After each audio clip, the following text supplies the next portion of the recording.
بسم اللہ الرحمن الرحیم۔ السلام علیکم۔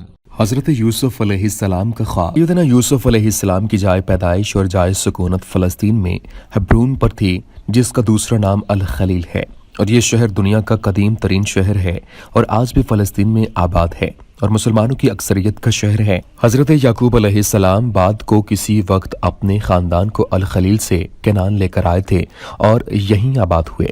حضرت یوسف علیہ السلام 30 سال کی عمر میں ملک مصر کے فرما روا بنے اور 80 سال تک بلا شرکت غیرے پورے مصر پر حکومت کرتے رہے۔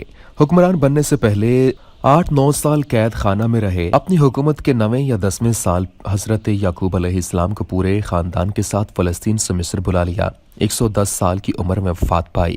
وصیت کے مطابق انہیں فلسطین میں نابلس کے مقام پر دفن کیا گیا۔ نابلس، جس کو پہلے سکم کہتے تھے اور بیت المقدس سے 30 میل کے فاصلے پر واقع ہے، اس کے 2.5 میل کے فاصلے پر وہ کنواں ہے جس میں بھائیوں نے حضرت یوسف علیہ السلام کو ڈالا تھا، اور اس کے قریب ایک احاطہ بنا ہوا ہے جس میں حضرت یوسف علیہ السلام اور حضرت یعقوب علیہ السلام کی قبریں موجود ہیں۔ نبی اکرم صلی اللہ علیہ وآلہ وسلم نے سیدنا یوسف علیہ السلام کی شان میں فرمایا تھا، الکریم ابن الکریم ابن الکریم ابن الکریم یوسف علیہ السلام بن یعقوب علیہ السلام بن اسحاق بن ابراہیم علیہ السلام۔ حضرت یوسف علیہ السلام حضرت یعقوب علیہ السلام کے بیٹے، حضرت اسحاق علیہ السلام کے پوتے اور حضرت ابراہیم علیہ السلام کے پرپوتے تھے۔ نبوت و رسالت کے سلسلۃ الذہب، سونے کی زنجیر، کتنا اعلیٰ و اشرف تھا یہ خاندان نبوت، ارشاد ربانی ہے۔ ہم آپ کے سامنے بہترین قصہ بیان کرتے ہیں اس وجہ سے کہ ہم نے آپ کی جانب یہ قرآن وحی کے ذریعے نازل کیا ہے، اور یقیناً آپ اس سے پہلے بے خبروں میں تھے۔ یاد کرو جب یوسف علیہ السلام نے اپنے باپ سے کہا، ابا جان، میں نے خواب دیکھا ہے کہ 11 ستارے ہیں اور سورج اور چاند ہیں، میں نے انہیں اپنے آگے سجدہ کرتے ہوئے دیکھا ہے۔ باپ نے کہا، اے میرے پیارے بیٹے، اپنا خواب اپنے بھائیوں کو نہ سنانا، ورنہ وہ تمہارے خلاف کوئی چال چلیں گے۔ حقیقت یہ ہے کہ شیطان آدمی کا کھلا دشمن ہے، اور اسی طرح تیرا رب تجھے منتخب کرے گا اور تجھے باتوں کی تہ تک پہنچنا سکھائے گا، اور تیرے اوپر اور آل یعقوب پر اپنی نعمت اسی طرح پوری کرے گا جس طرح اس سے پہلے وہ تیرے بزرگوں ابراہیم اور اسحاق پر کر چکا ہے۔ یقیناً تیرا رب علم والا اور حکمت والا ہے۔ سورہ یوسف آیت نمبر 3-6۔ جب ان کی عمر 12 سال کی تھی تو خواب دیکھا کہ سورج، چاند اور 11 ستارے ان کو سجدہ کر رہے ہیں۔ انہوں نے اس خواب کا ذکر بھی سب سے پہلے اپنے والد سے کیا، تب بھی والد نے ان سے کہا کہ اس کا ذکر اپنے بھائیوں سے نہ کرنا کہ وہ تمہارے لیے کوئی سازش رچنے لگیں۔ حکماء اور دانشوروں کا قول ہے کہ برے خواب کی تعبیر جس میں شر ہوتا ہے جلد ہی ظاہر ہو جاتی ہے، اور اچھے خواب کی تعبیر کچھ مدت کے بعد ظاہر ہوتی ہے، کیونکہ اس میں خیر ہوتا ہے اور دیر پا ہوتا ہے۔ حضرت یوسف علیہ السلام بچپن ہی سے سلیم الطبع، نہایت سعادت مند اور فرما بردار تھے۔ اس میں ان کی سعادت مندی، نیک نیتی اور سلیم الطبعی جھلک رہی ہے کہ سب سے پہلے اس خواب کا ذکر انہوں نے اپنے والد محترم سے کیا۔ اس طرح کا خواب کوئی اوچھی طبیعت کا آدمی دیکھتا تو سب سے پہلے اپنی بڑھائی کا ڈھول دوسروں میں پیٹتا، لیکن حضرت یوسف علیہ السلام نے یہ خواب دیکھا تو انہیں یہ محسوس ہوا کہ یہ خواب پریشان کی نوعیت کا نہیں بلکہ اہمیت رکھنے والا خواب ہے۔ اس وجہ سے انہوں نے اس کو سب سے پہلے اپنے والد صاحب کے سامنے پیش کیا، جن پر ہر پہلو سے ان کو سب سے زیادہ اعتماد تھا۔ حضرت یوسف علیہ السلام نے جو خواب دیکھا تھا اس میں 11 ستاروں سے مراد حضرت یوسف علیہ السلام کے 11 سوتیلے بھائی ہیں، اور سورج و چاند سے مراد ان کے والد ہیں۔ جب لیا، جو کہ حضرت یعقوب علیہ السلام کی خالہ زاد بہن بھی تھیں، کا انتقال ہو گیا تو پھر انہوں نے ان کی بہن راحیل سے نکاح کر لیا، جس سے حضرت یوسف علیہ السلام اور بنیامین پیدا ہوئے۔ یہاں پر ایک سوال پیدا ہوتا ہے کہ حضرت یوسف علیہ السلام کو سورج اور چاند کیوں دکھائے گئے؟ کیونکہ اس کی بنیادی وجہ یہ تھی کہ سورج اور چاند کو ستاروں پر افضلیت حاصل ہے، اس لیے ان کے شرف اور بلند مقام کو خاص طور پر ذکر کرنے کے لیے بعد میں ذکر کیا، جیسے سورہ بقرہ آیت نمبر 98 میں ہے، جو اللہ اور اس کے فرشتوں اور اس کے رسولوں اور جبرائیل اور میکائیل کے دشمن ہیں۔ اللہ ان کافروں کا دشمن ہے۔ یہاں پر عام فرشتوں کا ذکر کرنے کے بعد جبرائیل و میکائیل علیہ السلام کا ذکر خاص طور پر ان کی اہمیت کے سبب سے ہے۔ حضرت یوسف علیہ السلام نے جس وقت یہ خواب دیکھا اس وقت ان کی عمر 12 سال تھی، اور یہ بھی ہمیں معلوم ہے کہ وہ نہایت سنجیدہ اور باادب لڑکے تھے۔ انہوں نے اپنے والد ماجد سے کہا، میں نے خواب میں 11 ستاروں اور سورج و چاند کو دیکھا، یہ کہہ کر تھوڑا انہوں نے توقف کیا، کیونکہ آگے جو بات وہ کہنے جا رہے تھے وہ والد ماجد کے مقام و مرتبہ سے اعلیٰ بات تھی۔ غالباً بے ادبی کا خیال آیا ہو، اس لیے تھوڑی دیر رکے، پھر کہا کہ میں نے انہیں اپنے آگے جھکے دیکھا ہے۔ حضرت یوسف علیہ السلام کے سوتیلے بھائی حضرت یوسف علیہ السلام سے حضرت یعقوب علیہ السلام کے بے پناہ لگاؤ اور محبت سے جلتے تھے۔ حضرت یعقوب علیہ السلام نے خواب سن کر ہی اندازہ لگا لیا تھا کہ اس میں منصب نبوت پر فائز ہونے کا اشارہ ہے، اس لیے انہوں نے سب سے پہلے ان کو منع فرما دیا کہ یہ خواب اپنے سوتیلے بھائیوں سے بیان نہ کر دینا، اور انہوں نے اپنے دل میں یہ سوچا ہوگا کہ ان کے بھائی تو ان کے دشمن ہیں ہی۔ خواب سن کر مزید حسد کی آگ میں جل بھن کر ان کے خلاف کوئی سازش کر بیٹھیں، اور شیطان تو انسان کا کھلا دشمن ہے ہی، وہ انہیں غلط راستے پر ڈالنے کی ہر ممکن کوشش کرے گا۔ حضرت یعقوب علیہ السلام نے حضرت یوسف علیہ السلام کو خبر دی کہ تمہارا رب تمہیں نبوت کے لیے منتخب فرمائے گا۔ یہ خواب ایک شاندار مستقبل کی پیشین گوئی کر رہا ہے۔ اسی کے ساتھ ساتھ وہ تمہیں تعبیل احادیث کا علم دے گا، یعنی خوابوں کی تعبیر کا علم دے گا۔ یہی علم تعبیر ان کے لیے مصر کی بادشاہی اور جیل سے رہائی کا ذریعہ بن گیا۔ تعبیل احادیث سے مراد صرف خوابوں کی تعبیر ہی نہیں، بلکہ اس میں آسمانی کتابوں اور انبیاء متقدمین کے حالات کا علم بھی شامل ہے۔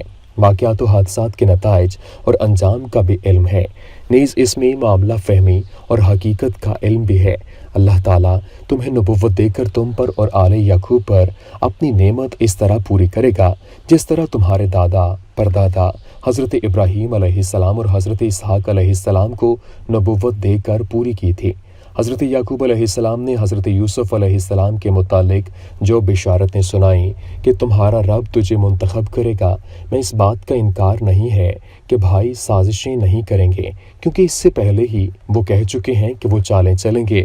دوسری بات یہ کہ انہیں اس کا قطعی علم تھا کہ حضرت یوسف علیہ السلام ان مناصب عالیہ تک ضرور پہنچیں گے، مگر ان کا یہ قطعی علم اس بات سے نہیں روکتا کہ انہیں اس راہ میں مشکلات درپیش نہیں آئیں گی۔ مشکلات کا سامنا کرنا پڑے گا، اور وہ ان مشکلات سے کامیابی کے ساتھ نکل جائیں گے، اور پھر وہ مناصب عالیہ تک پہنچیں گے۔ اسی وجہ سے انہیں وہ خوف تھا کہ جو ایک باپ کو اپنے محبوب بیٹے کی پریشانیوں سے ہوتا ہے۔ قرآن مجید نے حضرت یوسف علیہ السلام کے خواب کو بیان کر کے اس کی تعبیر کی تکمیل بھی بتا دی کہ وہ کیسے پوری ہوئی۔ اللہ تعالیٰ نے سورہ یوسف میں فرمایا، پھر جب یہ لوگ یوسف علیہ السلام کے پاس پہنچے تھے تو اس نے اپنے والدین کو اپنے پاس جگہ دی اور اپنے سارے کنبے والوں سے کہا، مصر میں داخل ہو جاؤ، اللہ نے چاہا تو امن چین سے رہو گے۔ شہر میں داخل ہونے کے بعد اس نے اپنے والدین کو اپنے پاس تخت پر بٹھایا اور سب اس کے آگے بے اختیار سجدے میں گر پڑے۔ تب یوسف علیہ السلام نے کہا، اے میرے پیارے ابا جان، یہ تعبیر ہے میرے اس خواب کی جو میں نے پہلے دیکھا تھا۔ میرے رب نے اسے سچ کر دکھایا ہے۔ اس کا احسان ہے کہ اس نے مجھے قید خانے سے نکالا اور آپ لوگوں کو صحرا سے لا کر مجھ سے ملایا، حالانکہ شیطان نے مجھ میں اور میرے بھائیوں میں رنجش پیدا کر دی تھی۔ بے شک میرا رب جو چاہے اس کے لیے بہترین تدبیر کرنے والا ہے، بے شک وہ بہتر علم رکھنے والا، حکمت والا ہے۔ اے میرے رب، تو نے مجھے حکومت بخشی اور خواب کی تعبیر دینے کا علم بھی سکھایا۔ زمین و آسمان کے بنانے والے تو ہی دنیا اور آخرت میں میرا سرپرست ہے۔ میرا خاتمہ اسلام پر کر اور انجام کار مجھے نیکوں کے ساتھ ملا۔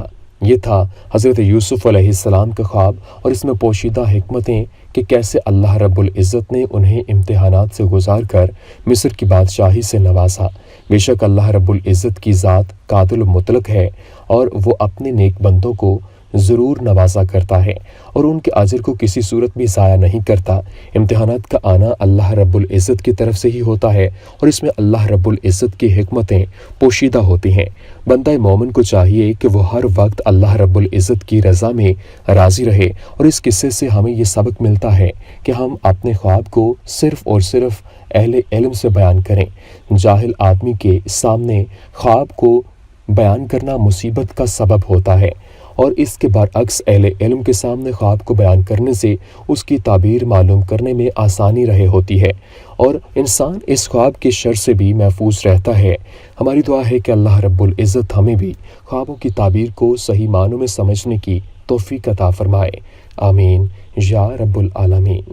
پیارے دوستو، ہم امید کرتے ہیں کہ آپ کو ہماری آج کی ویڈیو پسند آئی ہوگی۔ دوستو ہمارے چینل کی نشریات اللہ پاک کے احکامات کو ماننے اور حضور صلی اللہ علیہ وآلہ وسلم کے طریقوں کے مطابق زندگی گزارنے، انبیاء کرام کے واقعات، اولیاء کرام، نیک لوگوں کے قصے اور روزمرہ زندگی سے متعلق سبق آموز واقعات سے متعلق ہوتی ہیں۔ ہمارا تعلق کسی بھی فرقے یا گروہ سے نہیں ہے اور ہمارا مقصد اللہ تعالیٰ کے پیغامات تمام انسانیت تک پہنچانا ہے، جس کے لیے ہم انبیاء کرام کے واقعات، صحابہ کرام کے واقعات اور اولیاء کرام کے واقعات کو تصدیق شدہ کتابوں سے یا علماء کرام سے لے کر آپ تک پہنچاتے ہیں۔ اس میں کسی قسم کی کمی بیشی کو اللہ پاک معاف فرمائے۔ ہمارے چینل کو اسی طرح سے دیکھتے رہیے۔ ہم پھر حاضر ہوں گے ایک نئے ٹاپک کے ساتھ۔ اللہ حافظ۔ السلام علیکم ورحمۃ اللہ۔ دوستو ہمارے چینل کی نشریات اللہ پاک کے احکامات کو ماننے اور حضور صلی اللہ علیہ وآلہ وسلم کے طریقوں کے مطابق زندگی گزارنے سے متعلق ہوتی ہیں۔ ہمارا تعلق کسی بھی فرقے یا گروہ سے نہیں ہے اور ہمارا مقصد اللہ تعالیٰ کا پیغام تمام انسانیت تک پہنچانا ہے، جس کے لیے ہم انبیاء کرام کے واقعات، صحابہ کرام کے واقعات اور اولیاء اللہ کے واقعات کو تصدیق شدہ کتابوں سے یا علماء کرام سے لے کر آپ تک پہنچاتے ہیں۔ اس میں کسی قسم کی کمی بیشی کو اللہ پاک معاف فرمائے، آمین۔ آئیں سب مل کر دعا کرتے ہیں اور آپ سب میری ہر دعا پر آمین بولیں۔ کیا پتہ اللہ تعالیٰ اپنے فضل سے کس کی آمین پر ہم سب کے لیے قبولیت کا فیصلہ فرما دے۔ اللہ تعالیٰ ہم سب کی مغفرت فرمائے۔ اللہ تعالیٰ میری، آپ کی، ہمارے والدین، گھر والوں کی، بچوں، بوڑھوں، جوانوں کی مغفرت فرمائے۔ اللہ تعالیٰ ہماری پریشانیاں اور مسائل دور فرمائے۔ اللہ تعالیٰ بے روزگاروں کو بہترین روزگار عطا فرمائے۔ اللہ تعالیٰ جاب کرنے والوں کی پریشانیاں اور کاروبار کرنے والوں کی پریشانیاں دور فرمائے۔ اللہ تعالیٰ ہمارے کاروباروں میں برکتیں عطا فرمائے۔ اے اللہ ہمارے نصیب میں جو رزق لکھا ہے اسے بڑھا دے، اس میں برکت عطا فرما اور اس کو حاصل کرنا ہمارے لیے آسان فرما دے۔ اے اللہ جن کی شادیاں نہیں ہوئیں ان کی شادیوں میں آسانی فرما۔ اے اللہ ہماری بچیوں کے نصیب اچھے کر دے، ان کی ہر طرح کی تکلیف سے نجات دلا اور ہر خوشی میسر فرما۔ اے اللہ بے اولادوں کو نیک اولاد، صالح اولاد عطا فرما، آمین یا رب العالمین۔ اے اللہ جن کے والدین فوت ہو گئے ہیں ان کو جنت کی ہر راحت میسر فرما، اور جن کے والدین زندہ ہیں ان کو صحت و تندرستی عطا فرما، اور ہمیں والدین کی خدمت کرنے کا حوصلہ، ہمت، طاقت اور استطاعت نصیب فرما۔ اے اللہ ہمارے بچوں کی ہر شر سے حفاظت فرما اور ان کی بہترین تربیت فرما۔ اے اللہ ہمیں شیطان کے شر سے محفوظ فرما۔ اے اللہ ہماری توبہ قبول فرما۔ اے ہمارے پروردگار ہمیں اپنے نیک لوگوں کے راستے پر چلنے والا بنا دے۔ اے اللہ ہم سے راضی ہو جا اور ایسے راضی ہو کہ پھر کبھی ناراض نہ ہونا۔ اے اللہ ہماری زندگی میں برکت عطا فرما، ہمارے بیماروں کو شفا عطا فرما، ہمیں بیماریوں اور غموں سے پاک زندگی عطا فرما اور گناہوں، حادثات سے پاک موت عطا فرما۔ اے اللہ مرتے دم تک نماز پر قائم رہنے، آپ کا ذکر کرنے اور حضور صلی اللہ علیہ وآلہ وسلم پر درود پاک پڑھنے والا بنا دے۔ اے اللہ ہم سب کو مرنے سے پہلے اپنے عظیم گھر خانہ کعبہ کا دیدار اور حضور نبی کریم صلی اللہ علیہ وآلہ وسلم کے روضے کی زیارت نصیب فرما اور بار بار نصیب فرما۔ اے اللہ ہم سب کو قبر کے عذاب سے بچا لے۔ اے اللہ ہمیں مرتے وقت کلمہ نصیب فرما۔ اے اللہ ہمیں جنت میں اعلیٰ درجہ و مقام عطا فرما، آمین یا رب العالمین۔